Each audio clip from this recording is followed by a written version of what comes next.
Welcome to Chronicles of Salafism in the UK, an insider's perspective, episode 3.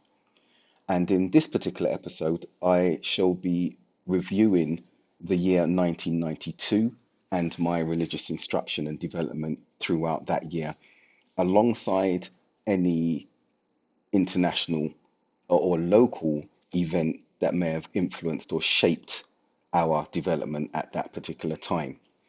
Now, before I continue, I just want to make a small correction regarding the reference to the seventh chapter of the Quran, Surah Al-Araf, in which I referred to verse 66, when in actuality it was verse 56 when I was pointing to that Abdul Malik Trinidadi stating his understanding or leaving it open-ended about the world being in order.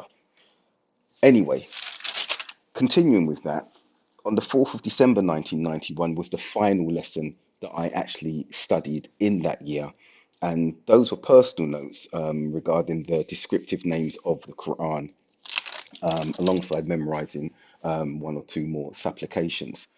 Now, this particular episode, there will be a lot of detail I will go into. This was a year when our level of study and learning increased and intensified and broadened as well. And as I go through this particular podcast, the reasons behind these developments should become clear. Now, by the beginning of 1992, my colleagues and I had become aware of an organization called Jamia Ihya Minhaj Sunnah, JIMAS, as they are commonly known as now. And this was via study circles that were being held weekly in neighbouring Clapham, at a house in Clapham. And the individual who owned that home and was presiding over these study circles was a white English convert, well known, Abdurrahim Green. Now, I remember colleagues coming to me at the mosque and saying that they had started attending these study circles, and they were very, very excited. They were for brothers and sisters.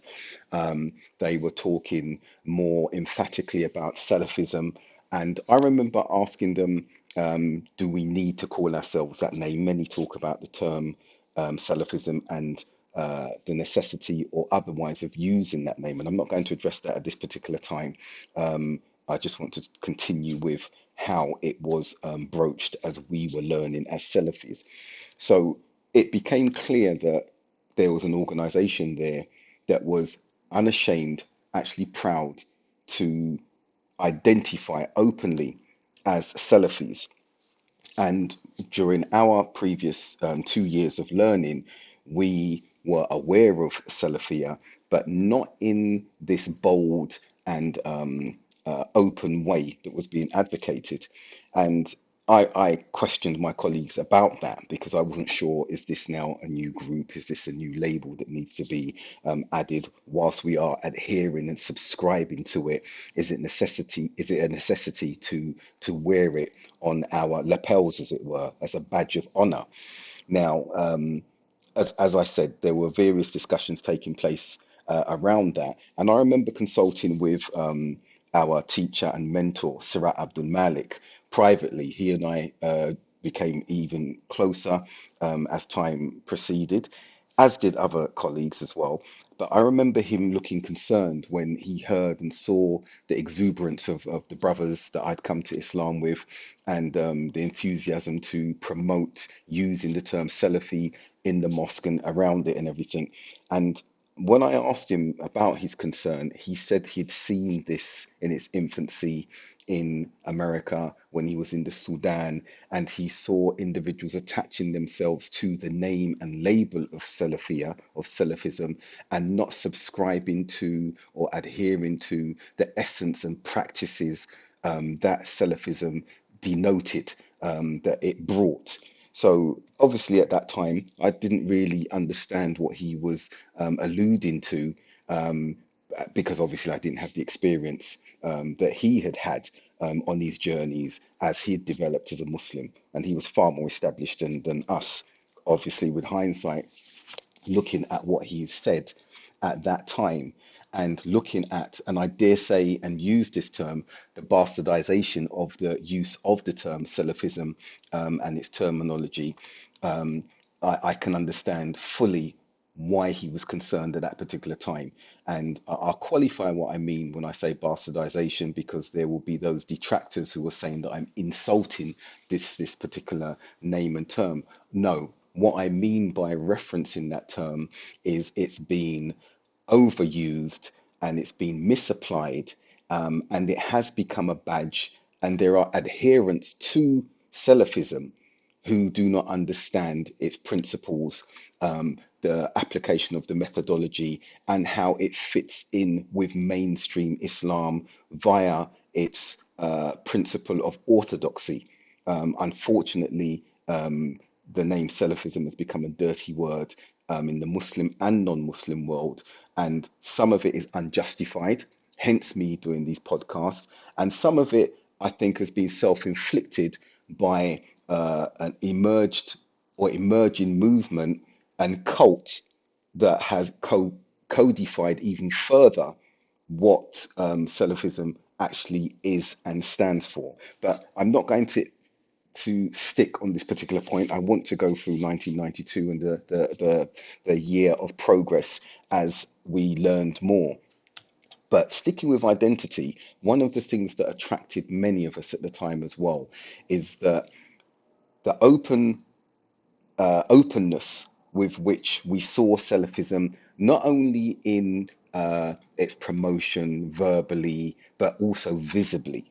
We could see behaviorally, and I will refer to that term behaviorally a lot as we go through these podcasts, because I want to make a differentiation between and distinguish between what I have termed behavioral extremism and ideological extremism, because I think that through the prism of counterterrorism, many are confusing and conflating those who they may consider to be behaviorally extreme, which is subjective, due to their dress and their attire. They are conflating them with violent extremists or non-violent extremists, and this is actually an incorrect lens through which to view individuals. I'll quickly say, when ideological extremism is present, as we see with the violent extremists, the non-violent extremists like al-Muhajirun, like we see with the terrorists, when ideological extremism is present, then we should look very carefully at particular factors or aspects of behavioral extremism, what we would consider behavioral extremism. So, for example, the niqab in the UK is not seen as extreme as it is in France at the moment, certainly not in Saudi Arabia and other countries. So, where it's considered extreme behaviorally changes according to societal climes and norms. So, you cannot consider an individual extreme for growing a beard or wearing a niqab, for example, in Saudi Arabia. In France, they may consider it extreme, but it should not be through the lens of extremism and violent radicalization, unless there is evidence that an ideological premise of extremism actually exists as well, being suicide bombings are permissible, attacking non-Muslim innocent civilians in the West, terrorism and the like, Tawhid al-Hakimiyya, as I mentioned in the previous discourse, being the extremist strategy, an ideological delineation where they've taken an aspect of Tawheed from the established three principles and made it into a fourth to politicize and therefore attack Western governments and Muslim governments, as we've seen in the works of Said Qutb and others. I don't want to stick too much on this again, but this is the point now. With Jamas, we saw the open identity, the behavioral identity, which attracted us very much. Okay, and I dare say that's not behavioral extremism in any context whatsoever. It's just a display of identity, which not only Salafis wear. We see all types of Muslims, denominations of Muslim women wearing the abaya and the niqab, and they're not necessarily Salafi as well. So we liked that. Our wives were attracted to that. We were attracted to wearing the white thobes and also sort of putting our own sort of imprint on it with the nice trainers, the different stitched sort of thobes, and maybe wearing a nice mac with the thobes and everything. So we could accentuate our own sort of style as we adopted a more Arab and I would say sub-Saharan dress. And the latter we adopted with pride because when we looked at Islam in Africa and saw how established it was, it gave us some sort of affinity to our roots for some of us in that instance. So we would even wear the turban as the Tuareg would wear them, and wear the kohl in the eyes to imitate the sub-Saharan Muslims in that regard. And so visibly our appearance changed. Now, understandably, I could not wear that to work. I worked in the legal profession in Holborn, firm of solicitors, but the noticeable changes were that my beard started growing, my trousers were no longer below the ankle, but above the ankle, and these slight changes that were becoming more visible. So this was something that was exciting for us, and learning about the fundamentals of the religion in even more detail, learning more about the scholars in more detail, was something very exciting at these study circles, where Abdurrahim would host speakers. Abu Muntazir would come, Abu Alia, another leader of Jimas, would attend, and individuals like this. Now, as we proceeded through the year, we'd become aware of a very exciting student of knowledge that some of the brothers who were studying in Medina, from Jimas, were speaking about. And I actually obtained a cassette recording of a sitting or an audience with this very individual, Abu Usama Khalifa al-Zahabi. And this audience, you could hear this emerging student of knowledge and the strength of his knowledge in Islam as a convert, an American convert in Medina. So I obtained a cassette, a recording in March 1992 from this individual. And as we planned, five of us planned to travel for Umrah, the mini pilgrimage, for the first time as new Muslims in September, October 1992. We were quite eager to meet and have an audience with him ourselves. So before moving on to that trip, that journey, life-changing journey for many of us as the first time going to Saudi Arabia, to the two holy sites, I want to start and refer to the classes that were taking place. And I will start from a different perspective in that, being a part of Jimas, Abu Muntazir, who was the head, as I've mentioned, got to know and got familiar with us as converts.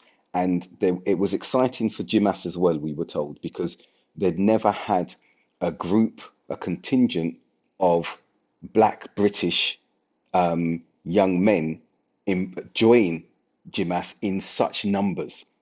The only black individuals we were familiar with at the time of joining Jimas was Abu Sufyan Abdul Karim Dawud, a very prominent speaker and individual in Jimas at the time, and another individual called Abdul Ghaffar. And we didn't know of anyone. I cannot recall any other African Caribbean black individual in Jimas at the time. So when you had a large number of us, I can't remember the number, maybe it was 12, 13, 14, 15 from us who actively joined Jimas and started engaging with them in their study circles, attending conferences and the like. It was exciting for them as well. But because of the sheer number, Abu Muntazir requested that I start study circles in Croydon. And these study circles were addressing our own colleagues, reading from simple hadith and books of Islam, and also inviting anyone else in the wider area who wanted to attend, whether they were Salafi inclined or not. And that's a difference today we see from some of the Salafi movement and the cult elements of the Salafi movement, in that they are not interested in engaging and being a part or participating with the wider Muslim populace. They've become very exclusivist in this regard, and actually haughty and disdainful. And I dare say that when we were growing in the 90s, we may have adopted some of these elements ourselves. I believe we did, still being at that first founding stage, conversion stage of development that I'd mentioned before, but moving on to the next youthful, idealistic phase where we wanted to preach to the world and change the world, as it were. Yes, so I started delivering my first study circles, and the first lesson that I delivered was on the 19th of June 1992, and that was on paradise and the descriptions of paradise. Very, very basic circle just to get things kick-started in actuality. The second class was on the 26th of June 1992, and that was entitled Enjoining Good and Forbidding Evil. And I remember taking notes and excerpts from volume 1 of Riyadh as-Salihin, chapter 23, page 126. And my own notes, I'll read excerpts of that to give an idea of how I aligned that particular talk with the context of societal norms that we were living within. I stated, quote, irrespective of the fact that the majority of this society is ignorant, jahil is the term that I use, we still have a duty to enjoin good and forbid evil. Inshallah, it is accepted that we as Muslims are not in a strong enough position to continually prevent evil with our hands.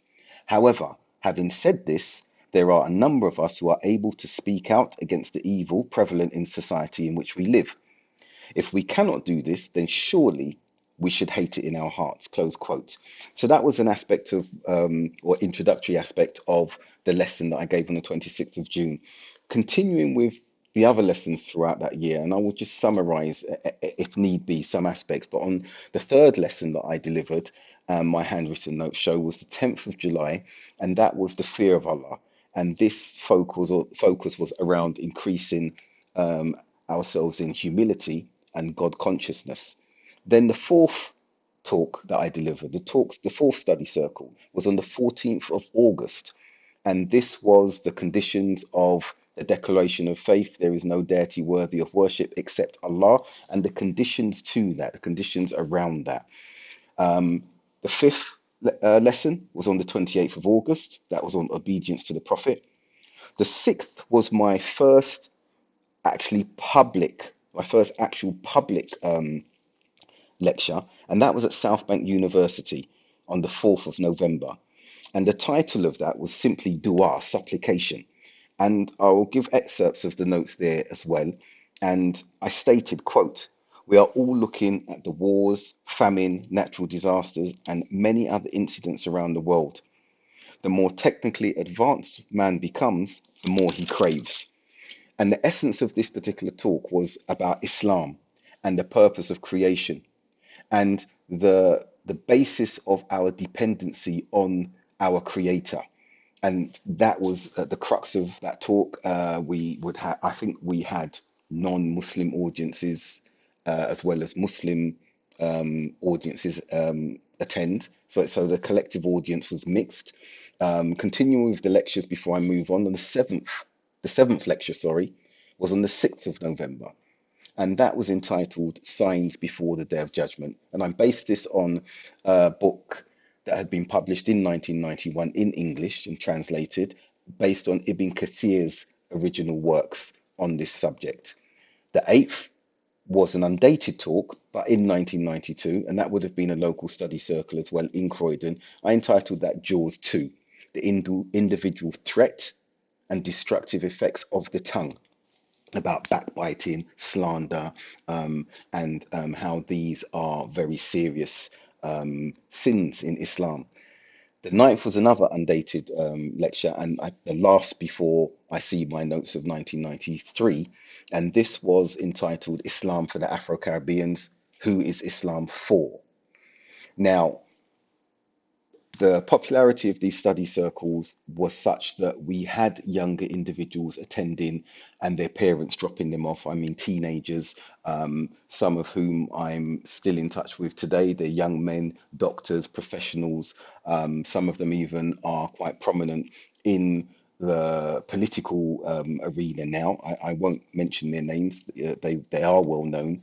But returning to my own personal spiritual journey of learning, we then travelled on Umrah, five of us, and close group of colleagues, many of whom I got to know as a Muslim. One I'd converted with. I won't mention their names for their privacy. And we travelled around, I think it was late September, October, after saving from that year. And we first went to Jeddah and we met our initial and original teacher, Suleiman Abdul Sabor, because he had relocated to Jeddah. And we performed Umrah, and the experience was indescribable, as many would say on their first actual Umrah. And I don't want to spend too much time on this due to time. We travelled to Medina after performing our Umrah, and there we met Abu Usama, who we struck up a very, very good relationship and bond with. So much so that my request to him to send me lessons that I could benefit from resulted in him sending me three cassettes, which I still have, entitled Lessons from the Life of Musa. And these went sort of viral by today's standards because one of my colleagues who had a tape reproduction machine actually copied a whole lot of them without me knowing and circulated them to various study circles that went around the country. So Abu Osama became a household name amongst the Salafi circles because of I think, the excellence, I would say, of those particular cassettes. We also met the brothers in the Medina University, and alongside them and Abu Osama, we went and met for the first time ever scholars.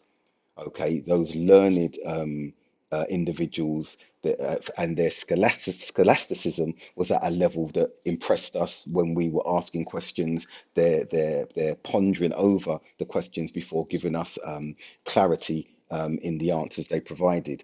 And I cannot remember all of the scholars that we met, but I remember sitting with one elderly scholar, Sheikh Gunayman. And the reason I remember this, and I won't go into too much detail, is that as we were sitting, Abu Usama was asking a number of questions, and I could see the British students of knowledge, our colleagues, squirming and trying not to laugh or snigger. And we were wondering what had happened. When we left the study circle, they burst out laughing and they actually asked us, "Did you ask those questions?" And we asked, "What questions?" And they were questions of an intimate nature of how a husband and wife can interact intimately. I'll restrict it to just that comment. We also went to try and see Sheikh Shankiti, one of the big Shankiti scholars, at his home, but he was out at the time. And I recall seeing Sheikh Umar Falata as we finished praying in the Prophet's Mosque one particular evening.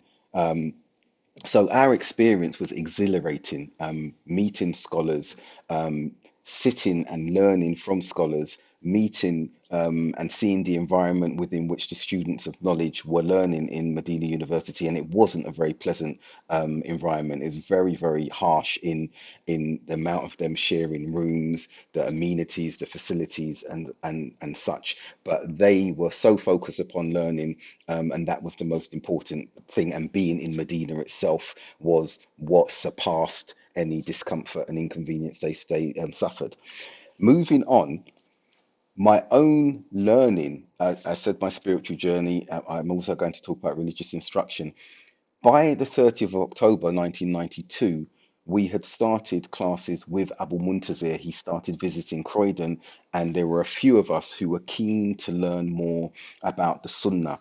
And he started teaching us Hadith methodology on the 30th of October 1992.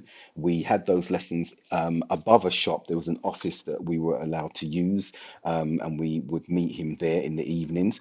And he went through notes based on Dawood Burbank, another English convert who has since passed away a few years ago, he and his wife, in a dreadful accident while they were on their way to perform Hajj. Details of that can be obtained via media news reports.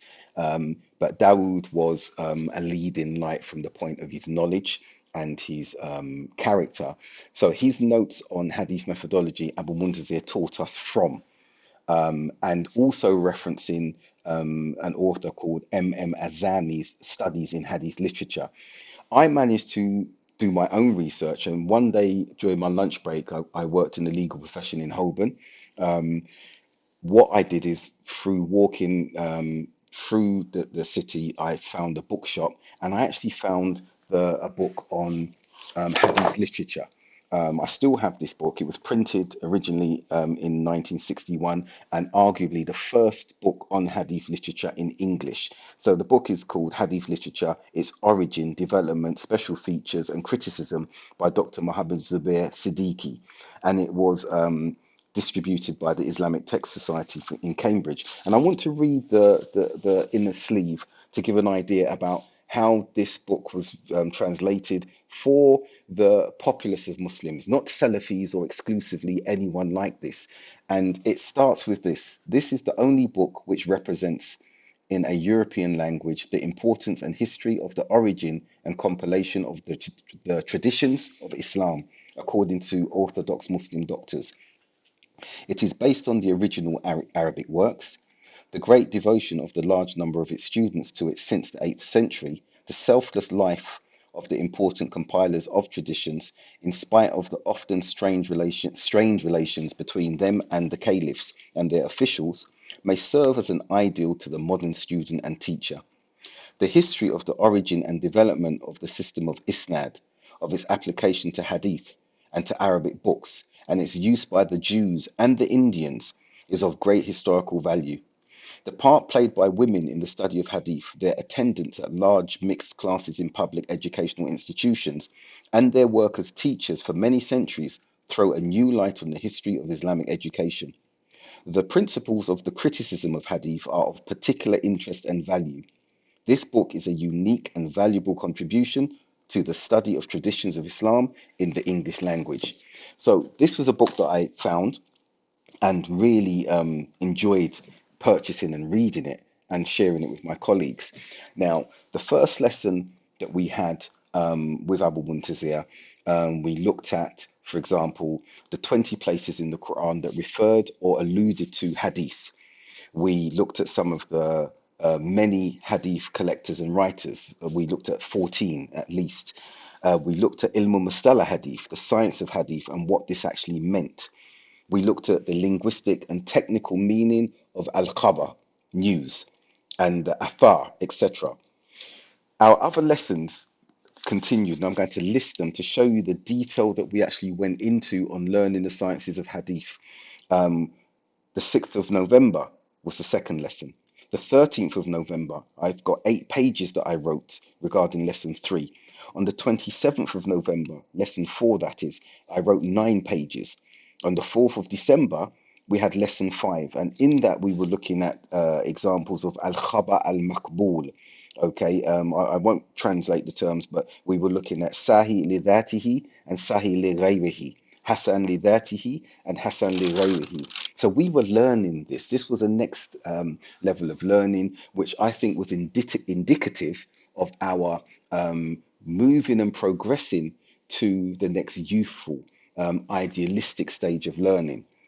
Now, I want to conclude looking at the time that we're at now, and I think it's an apt point to make that in learning the science of Hadith that we were doing, we did not start using the terminology against peers, fellow Muslims, scholars to denigrate and discard their scholasticism. We didn't start doing that. That later emerged with the cult that started divisions and destruction amongst the Salafis, particularly through misapplication and misuse of the science of Hadith.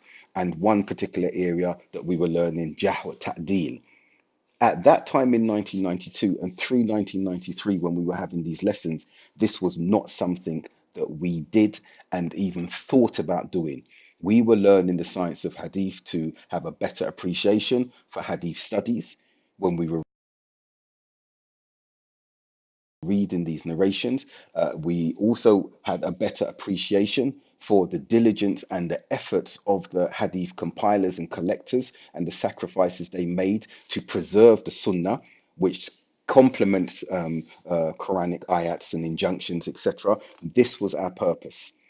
And I'll conclude at this point that in the next episode, we will be looking at a global event. I didn't address any such like or such ones in this particular episode, but on Umrah, while on Umrah in October, my colleagues and I were talking about the emerging Balkans conflict because the Croatian War of Independence had begun in 1991 and the Bosnian War had begun and started brewing.